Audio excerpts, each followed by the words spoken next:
Boundary. Guess what? Today we have a special guest, and she's here to talk about boundaries. Listen up. Tell me what you think.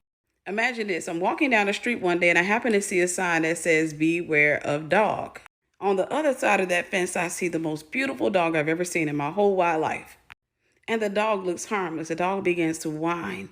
He props his body up against the fence and motions for me to come over. Even though I'm eating French fries, I reason within my head that he really just wants to be pet. Maybe he wants a few French fries, but he really wants to be pet. The fence is a boundary. However, I don't believe that sign. So I go over and I feed the dog a few French fries. The dog lets me pet him and I go on home. The next day, I'm walking along that road again, and the dog begins to whine. This time, I don't have any French fries, but the dog seems to want me to come back in the fence and play with it all over again. I got time, so I do.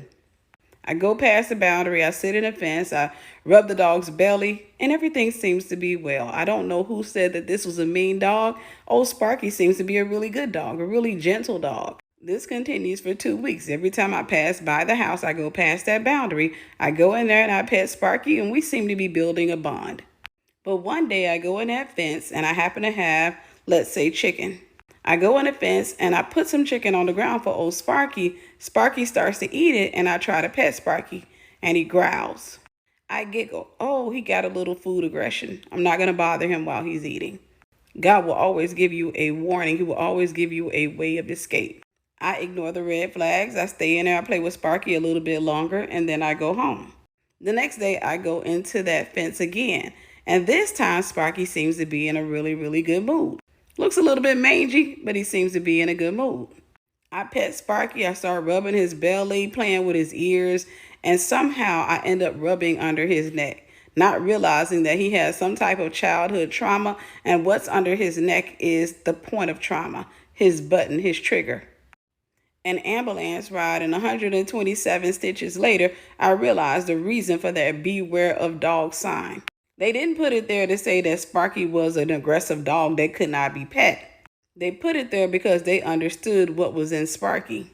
Your "beware of dog" sign is the Bible. It's the Word of God. But all too often, we ignore what God says in His Word. We come in contact with people that we like. We ignore all of the red flags. We go past the boundaries that God put in place to save our lives and save our minds. And 2 kids in a restraining order later, we're out somewhere playing the victim. And if that's not enough, we turn around and find another "beware of dog" sign and we go right past it. Why? Because Sparky was a pit. This particular dog looks like a poodle. I'm saying this to say the Word of God is true. Take accountability. Make sure that you respect the boundaries that God puts in place and do whatever you got to do to heal. Boundaries don't have to be understood to be respected.